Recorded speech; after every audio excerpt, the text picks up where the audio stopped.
Hello everyone, welcome to my channel से with Ashok. Friends, आज हम एबीएम का मॉड्यूल डी स्टार्ट कर रहे हैं। तो एबीएम का मॉड्यूल ए और मॉड्यूल बी हमने पहले ही पढ़ लिया है फ्रेंड्स। और मॉड्यूल डी से आप मान के चलिए कि कम से कम 25 से 30 नंबर के आपको क्वेश्चंस मिलेंगे, इसमें केस स्टडीज़ भी मिलेंगी। तो चैप्टर नंबर 26 से स्टार्ट करेंगे friends. Overview of credit management है इसमें। क्रेडिट के बारे में पूरा ये जो पूरा मॉड्यूल डी है वो सिर्फ क्रेडिट यानी लोन के बारे में है। और हम सभी बैंकर हैं, तो लोन के बारे में हम सबको पहले से ही थोड़ी बहुत आइडियाज़ हैं। कुछ बातें जो ज़रूरी हैं वो इसमें हम जान लेंगे फ्रेंड्स। ओके, अब इंपॉर्टेंस ऑफ क्रेडिट के बारे में इसमें पढ़ेंगे, हिस्टोरिकल बैकग्राउंड क्रेडिट के बारे में पढ़ेंगे, बारवर के टाइप वगैरह के बारे में पढ़ेंगे। इन सभी बातों को हम इस लेक्चर में पढ़ेंगे फ्रेंड्स। ओके, तो अब जैसे इंपॉर्टेंस ऑफ क्रेडिट, अब यहाँ पर फ्रेंड्स कुछ बातें ऐसी हैं जो हो सकता है आपके एग्जाम में ना भी पूछी जाएँ, लेकिन चूंकि हम चैप्टर को पढ़ रहे हैं तो उन्हें एक बार जान लेना जरूरी है। आपको जो इंपॉर्टेंट लगे वो ध्यान रखिएगा, जो इंपॉर्टेंट ना लगे उसको इग्नोर भी कर सकते हैं फ्रेंड्स। ओके, तो इंपॉर्टेंस ऑफ क्रेडिट की अगर बात करें तो जैसे credit plays an important role in driving the national economy. किसी भी देश की इकोनॉमी को आगे बढ़ाने के लिए जो क्रेडिट होता है यानी लोन होता है बहुत ज़्यादा इंपॉर्टेंट रोल प्ले करता है। अब जैसे क्रेडिट अगर ना होता तो कोई अगर एंटरप्रेन्योर है, कोई बिजनेसमैन है, वो बड़ा प्रोजेक्ट जो है टेक ओवर नहीं कर सकता है। मान लीजिए आपके पास 10 करोड़ रुपए हैं और आपको कोई प्रोजेक्ट है जो कि 500 करोड़ रुपए की लागत वाला है।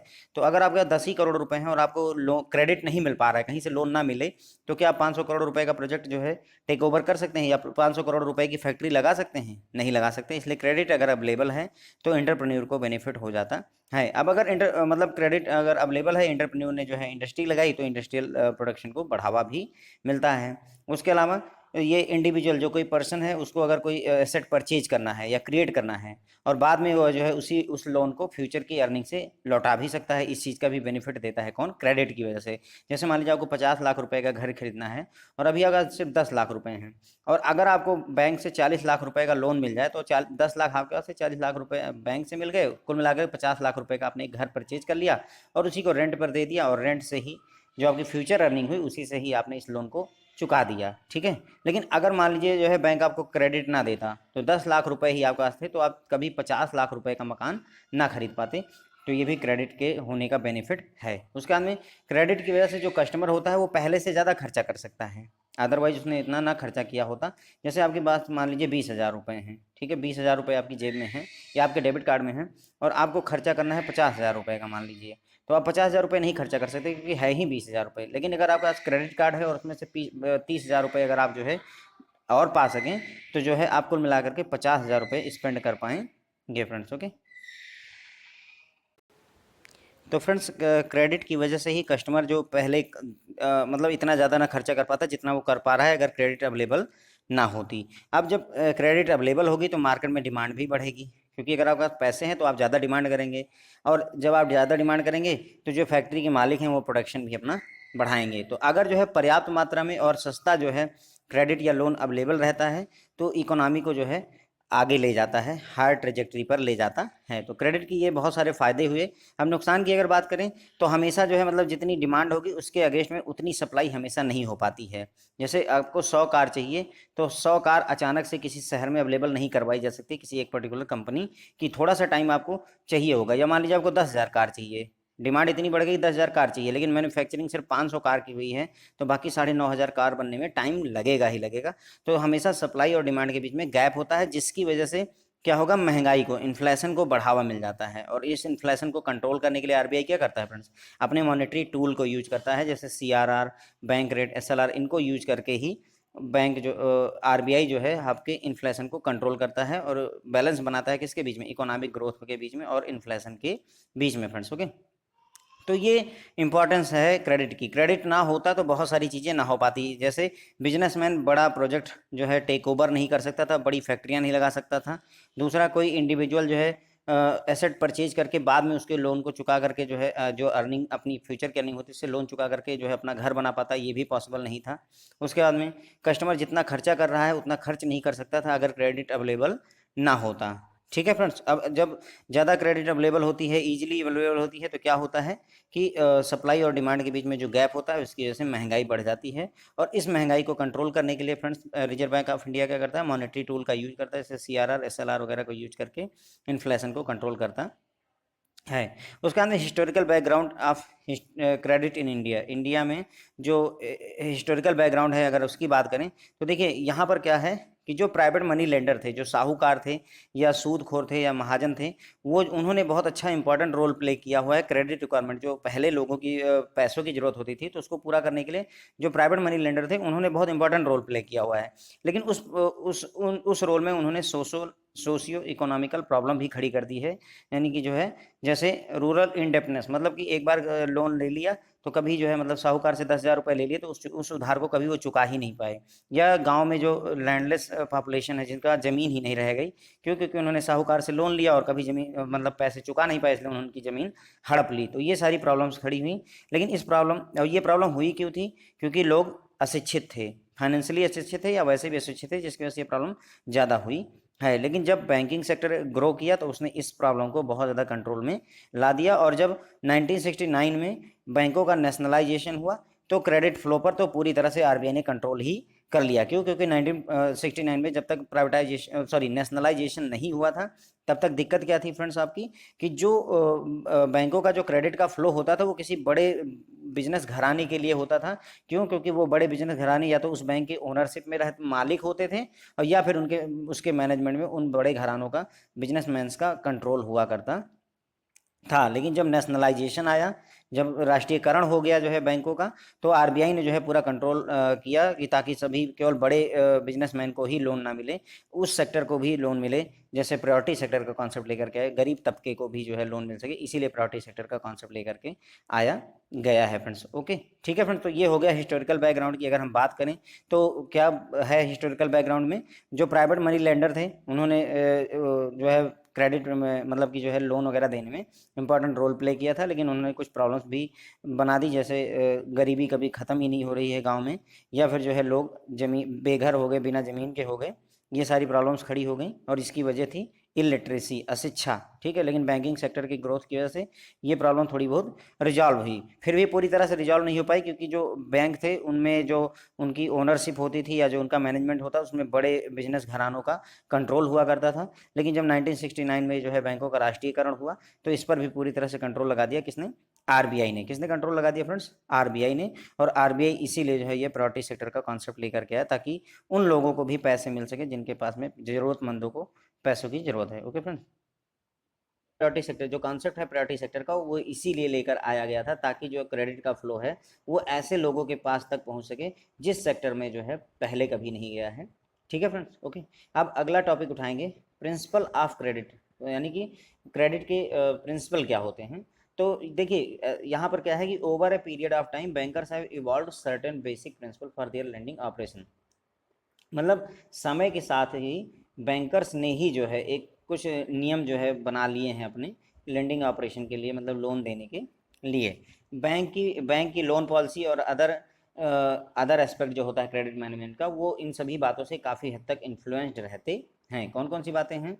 फंड की सेफ्टी रहनी चाहिए, जो पर्पज़ है फंड मतलब क्रेडिट लोन देने का वो बड़ा ही क्लियर होना चाहिए, प्रॉफिट आना चाहिए, लिक्विडिटी अवेलेबल होनी चाहिए बैंक को, बैंक का जो पैसा वो सिक्योर होना चाहिए, और रिस्क भी जो है मतलब स्प्रेड रहना चाहिए, मतलब रिस्क कम से कम हो या फिर जो है जैसे डाइवर्सिफाइड हो, स्प्रेड का मतलब हो गया। ठीक है फ्रेंड्स, तो ये है प्रिंसिपल ऑफ क्रेडिट। तो बैंक मतलब प्रिंसिपल ऑफ क्रेडिट क्या है फ्रेंड्स? प्रिंसिपल ऑफ क्रेडिट है, तो फ्रेंड्स प्रिंसिपल ऑफ क्रेडिट में हमने क्या देखा कि जो बैंकर्स हैं उन्होंने ही कुछ सर्टेन बेसिक प्रिंसिपल बना लिए हैं कि लेंडिंग ऑपरेशन के लिए क्या क्या चीज़ें ध्यान में रखनी चाहिए। और जो बैंक की लोन पॉलिसी होती है या फिर क्रेडिट मैनेजमेंट के जो अदर एस्पेक्ट होते हैं वो सब इन फैक्टर से बहुत ज़्यादा इन्फ्लुएंस होते हैं, जैसे फंड्स की सेफ्टी, उसका पर्पज़, प्रॉफिटेबिलिटी होनी चाहिए, लिक्विडिटी अवेलेबल होनी चाहिए, सिक्योरिटी होनी चाहिए और रिस्क स्प्रेड। ये सभी जो है आपके क्या हो गए फ्रेंड्स? प्रिंसिपल ऑफ क्रेडिट हो गए। अब अगला टॉपिक उठाएंगे फ्रेंड्स, बारोअर्स के टाइप। तो बारोअर बहुत टाइप के हो सकते हैं फ्रेंड्स, यहाँ पर बस हम केवल ब्रीफली जो है देखेंगे। बारोअर्स एक इंडिविजुअल हो सकता है। अब ये जो मैंने ब्रेकेट में लिखा हुआ फ्रेंड्स, कौन से लॉ के अंदर में ये कंट्रोल किए जाते हैं उसके बारे में है फ्रेंड्स। तो आपको क्वेश्चन मिल सकता है वहाँ पे एग्जाम में कि जैसे पार्टनरशिप फर्म है तो ये किस लॉ में कंट्रोल किए जाते हैं, इंडियन पार्टनरशिप एक्ट या फिर जो है इंडियन कॉन्ट्रैक्ट एक्ट या कंपनीज एक्ट, तो ऐसे पूछा जा सकता है। तो थोड़ा सा जहाँ जहाँ लिखा हुआ उनको ध्यान दीजिएगा। इंडिविजुअल बारोअर होगा तो इंडियन कॉन्ट्रैक्ट एक्ट के तहत कंट्रोल किया जाएगा। दूसरे सोल प्रोप्राइटरी फर्म्स होती हैं। तीसरा होता है आपका पार्टनरशिप फर्म या जॉइंट वेंचर होते हैं, ये इंडियन पार्टनरशिप एक्ट के तहत कंट्रोल किए जाते हैं। HUF हिंदू अनडिवाइडेड फैमिली होती है आपकी फ्रेंड्स, ठीक है, ये भी एक तरीके के बारोवर होते हैं। और ये कैसे कंट्रोल किया जाता है? The customary law pertaining to Hindus, Hindus के लिए जो लॉ हैं उनके थ्रू कंट्रोल किया जाता है। अगर कोई कंपनी है बारोवर तो कंपनीज एक्ट के तहत मैनेज की जाएगी। स्टेचुरी कंपनी है अगर कोई, तो the act that created them, तो जो जिस एक्ट ने इनको क्रिएट किया है उसी एक्ट के तहत ये कंट्रोल किए जाते हैं। ट्रस्ट हो गया, अगर ट्रस्ट है तो इंडियन ट्रस्ट एक्ट या पब्लिक ट्रस्ट एक्ट के तहत कंट्रोल किया जाएगा। और अगर कोऑपरेटिव सोसाइटी है तो कोऑपरेटिव सोसाइटीज एक्ट या सोसाइटीज रजिस्ट्रेशन एक्ट के अंतर्गत इसे कंट्रोल किया जाता है। उसके अलावा क्लब एंड एसोसिएशन हो जाते हैं, लीगल लोकल अथॉरिटीज हो जाती हैं, लिमिटेड लाइबिलिटी पार्टनरशिप होती है, या एनी अदर लीगल एंटिटी हो गई। ये सभी बारोवर के टाइप हो गए फ्रेंड्स, ओके। और the law applicable to all these different kind of borrowers are different. मैंने आपको पहले ही बता दिया कि हर एक बारोवर को जो लॉ है वो अलग अलग होता है। लॉ का मतलब हो गया फ्रेंड्स, आप समझ गए ना कि जो है कौन सी क्या बात कर रहा हूँ मैं। अगर एक इंडिविजुअल बारोवर है तो कौन से लॉ में इसको कंट्रोल किया जाएगा या कौन से लॉ के तहत सारे एक्शन लिए जाएंगे? इंडियन कॉन्ट्रैक्ट एक्ट के तहत। अगर पार्टनरशिप फर्म है तो उसमें इंडियन पार्टनरशिप एक्ट के तहत डीलिंग होगी। हिंदू अनडिवाइडेड फैमिली HUF है तो customary law pertaining to Hindus होगा। अगर कोई कंपनी है हमारी बारोवर तो कंपनीज एक्ट के तहत डीलिंग होगी उसके साथ में। स्टेचुरी कॉरपोरेशन हैं तो the act that created them होगा। अगर ट्रस्ट है तो दो हैं, इंडियन ट्रस्ट एक्ट और पब्लिक ट्रस्ट एक्ट। और अगर कोऑपरेटिव सोसाइटी है, एक इसमें से फ्रेंड्स जो इंडियन ट्रस्ट एक्ट है और ये पब्लिक ट्रस्ट एक्ट है। इंडियन ट्रस्ट एक्ट में मेरे ख्याल से प्राइवेट ट्रस्ट होती हैं और पब्लिक ट्रस्ट में जो पब्लिक मतलब जो है गवर्नमेंट ट्रस्ट होती हैं वो कंट्रोल की जाती हैं। और अगर कोऑपरेटिव सोसाइटी है तो कोऑपरेटिव सोसाइटीज एक्ट या सोसाइटी रजिस्ट्रेशन एक्ट होता है फ्रेंड्स, ओके। जो मैंने आपको ये बताया ना, ये जरा सा एक बार क्रॉस वेरीफाई जरूर कर लीजिएगा कि पब्लिक ट्रस्ट एक्ट कौन से को देखता है और इंडियन ट्रस्ट एक्ट को देखता है, ओके। क्लब्स एंड एसोसिएशंस हो गए, लोकल अथॉरिटीज हो गई, लिमिटेड लाइबिलिटी पार्टनरशिप हो गई, या एनी अदर लीगल एंटिटी, ये सभी जो है आपके बारोवर्स के टाइप हो गए। और इनके लिए जो लॉ होते हैं, एप्लीकेबल लॉज हैं, वो हर एक बारोवर के लिए अलग अलग होते हैं फ्रेंड्स, ओके। अब लास्ट टॉपिक उठाएंगे फ्रेंड्स कि टाइप्स ऑफ क्रेडिट क्या होता है, क्रेडिट कितने टाइप का होता है। तो देखिए ब्रॉडर एस्पेक्ट में बात करेंगे तो फंड बेस्ड और non fund based. Simple type of credit में फंड बेस्ड, जिसमें पैसे का लेन देन होगा, फंड बेस्ड हो गया। जिसमें पैसे का लेन देन तुरंत ही ना हो जाए, नॉन फंड बेस्ड हो गया। फंड बेस्ड मतलब जैसे आपने लोन लिया 10 करोड़ रुपए का और 10 करोड़ आपके खाते में आ गए, फंड बेस्ड हो गया। नॉन फंड बेस्ड जैसे आपने 2 करोड़ रुपए की बैंक गारंटी बनवाई तो अब सिर्फ एक कागज मिल गया आपको, 2 करोड़ रुपए की लेटर ऑफ क्रेडिट बनवाया, सिर्फ एक कागज मिल गया आपको, फंड नहीं मिलता है। फंड बाद में मिलता है या कभी कभी फंड नहीं भी यूज होता है, ठीक है फ्रेंड। तो bank credit can be either fund based और नॉन फंड बेस्ड, ठीक है। तो बैंक का जो क्रेडिट होता है वो या तो फंड बेस्ड होगा तो नॉन फंड बेस्ड होगा। अब फंड बेस्ड अगर है तो there is actual transfer of money from bank to borrower, bank से बारोवर की तरफ एक्चुअली मनी का ट्रांसफर होता है। और अगर नॉन फंड बेस्ड क्रेडिट है तो there is no transfer of money, money का तो ट्रांसफर नहीं होता लेकिन कमिटमेंट होती है बैंक के द्वारा कि अगर जो है जो बेनिफिशरी है उसको हम बाद में पैसे दे देंगे, अगर जो है दूसरी पार्टी फेल करती है तो हम पैसे पे करेंगे। जैसे एग्जाम्पल के तौर पर जो बैंक गारंटी होती है, अगर मान लीजिए गवर्नमेंट डिपार्टमेंट के फेवर में इशू की गई है या एनी अदर वे से on behalf of contractor who is banks customer, ठीक है।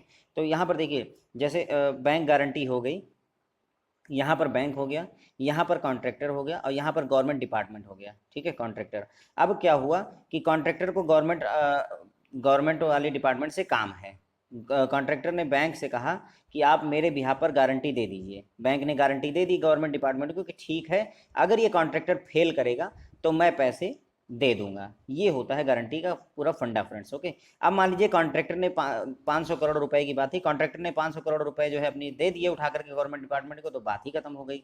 अब अगर मान लो कॉन्ट्रैक्टर भाग गया, नहीं कमिटमेंट पूरी कर पाया, भाग ही गया, तो अब ये बैंक जिम्मेदार होगा कि 500 करोड़ रुपए इस गवर्नमेंट डिपार्टमेंट को दे, ठीक है फ्रेंड्स। तो अगर जब तक ये कॉन्ट्रैक्टर जो है अपनी कमिटमेंट को नहीं छोड़ता है, कमिटमेंट में रहता है कि हाँ मैं पैसे दे दूंगा, तब तक बैंक से कोई फंड का ट्रांसफर नहीं होता है, इसीलिए इसे नॉन फंड क्रेडिट कहते हैं फ्रेंड्स, ओके। उसके बाद में if beneficiary invoke the guarantee, मैंने आपको पहले ही बता दिया इसके बारे में। इसके बाद में this non fund based credit always has a possibility to getting converted into fund based. तो ये बात ध्यान रखिएगा कि जो नॉन फंड बेस्ड क्रेडिट होता है वो उसके फंड बेस्ड क्रेडिट में कन्वर्ट होने की पूरी पॉसिबिलिटी होती है, हमेशा पॉसिबिलिटी होती है। Apart from guarantee, bank guarantee के अलावा नॉन फंड बेस्ड क्रेडिट में और कौन कौन से हैं? लेटर ऑफ क्रेडिट, LC, को acceptance of bill, forward contract या डेरिवेटिव्स, ये सभी इसके एग्जाम्पल होते हैं किसके, नॉन फंड बेस्ड क्रेडिट के। अब ये तो हमने फंड बेस्ड और नॉन फंड बेस्ड के आधार पर किया। अगर टाइम के हिसाब से करें, फंड बेस्ड क्रेडिट जो होता है फ्रेंड्स, उसको अगर हम फिर फर्दर डिवाइड करें तो fund based credit can be divided based on period, time के हिसाब से, शॉर्ट टर्म क्रेडिट या long term credit. Long term credit को टर्म लोन कहते हैं फ्रेंड्स। ओके, टर्म लोन किसको कहते हैं, लॉन्ग टर्म क्रेडिट को, जो जो ज़्यादा समय के लिए क्रेडिट दिया गया है, लोन दिया गया है, उसे ही टर्म लोन कहते हैं। तो फंड बेस्ड और नॉन फंड बेस्ड हमने देखा। फिर फंड बेस्ड को हमने देखा कि पीरियड के हिसाब से, है ना, पीरियड या टाइम के हिसाब से आपका शॉर्ट टर्म क्रेडिट हो गया और लॉन्ग टर्म क्रेडिट हो गया। ठीक है, इसके अलावा क्रेडिट को और भी क्लासिफिकेशन किया जा सकता है, जैसे वर्किंग कैपिटल फाइनेंस है, पर्पज के हिसाब से, किसके हिसाब से डिवाइड कर रहे हैं फ्रेंड्स, सब इसको क्लासीफाई कर रहे हैं, पर्पज क्या उद्देश्य है। वर्किंग कैपिटल फाइनेंस हो गया, प्रोजेक्ट फाइनेंस हो गया, एक्सपोर्ट फाइनेंस हो गया, क्रॉप लोन हो गया। ठीक है, देखिए क्रॉप लोन का मतलब खेती के लिए आपने लोन लिया है, एक्सपोर्ट फाइनेंस मतलब एक्सपोर्ट के बिजनेस में हैं आप, प्रोजेक्ट फाइनेंस कोई प्रोजेक्ट है आपके पास में, उसके लिए फाइनेंस लिया हुआ। वर्किंग कैपिटल फाइनेंस का मतलब होता है डेली डेली जो आपका वर्क है वो चलता रहे, उसके लिए जो फाइनेंस लिया जाता है, वर्किंग कैपिटल फाइनेंस हो गया। Banks often classify their portfolio based on type of customer, अब कस्टमर के टाइप के आधार पर भी क्लासिफिकेशन किया जाता है, जैसे कारपोरेट कस्टमर हो गया, रिटेल कस्टमर हो गया, एग्रीकल्चर कस्टमर हो गया, इंटरनेशनल कस्टमर हो गया, इंस्टीट्यूशनल क्रेडिट हो गया। तो इस तरीके से क्रेडिट को कई तरीके से क्लासीफाई करते हैं। अगर आप जो है किस कस्टमर के टाइप के हिसाब से करेंगे तो corporate customer, retail customer, agriculture, international, institutional हो गया। अगर आप जो है क्रेडिट को किसके पर्पज के हिसाब से करेंगे तो working capital finance, project finance, export finance, import finance, crop loan, कुछ भी कह सकते हैं। अगर टाइम पीरियड के हिसाब से करना है तो शॉर्ट टर्म क्रेडिट हो गया, लॉन्ग टर्म क्रेडिट हो गया। लॉन्ग टर्म क्रेडिट को ही टर्म लोन भी कहते हैं, है ना। उसके बाद में आपका नॉन फंड बेस्ड क्रेडिट के हमेशा फंड बेस्ड क्रेडिट में कन्वर्ट होने के पूरे चांसेज होते हैं। ठीक है, और बैंक गारंटी के अलावा लेटर ऑफ क्रेडिट हो गया आपका, या फॉरवर्ड कॉन्ट्रैक्ट हो गया, या डेरिवेटिव्स हो गया, या को एक्सेप्टेंस ऑफ बिल हो गया, ये सभी जो है आपके नॉन फंड बेस्ड के एग्जाम्पल होते हैं। ठीक है फ्रेंड्स, अब बैंक गारंटी का हमने पूरा कॉन्सेप्ट समझ लिया था। लोन के टाइप्स ऑफ क्रेडिट में हमने देखा था फंड बेस्ड क्रेडिट हो गया और नॉन फंड बेस्ड क्रेडिट हो गया। ठीक है, फंड बेस्ड क्रेडिट की क्या खासियत होती है, एक्चुअल मनी का ट्रांसफर होता है, जबकि नॉन फंड बेस्ड क्रेडिट में एक्चुअल मनी का ट्रांसफर नहीं होता है, लेकिन बैंक कमिटमेंट करता है कि हाँ हम पैसा दे देंगे इन केस ऑफ डिफॉल्ट। ठीक है फ्रेंड, तो आई होप कि आपको समझ में आया होगा। Thank you so much friends.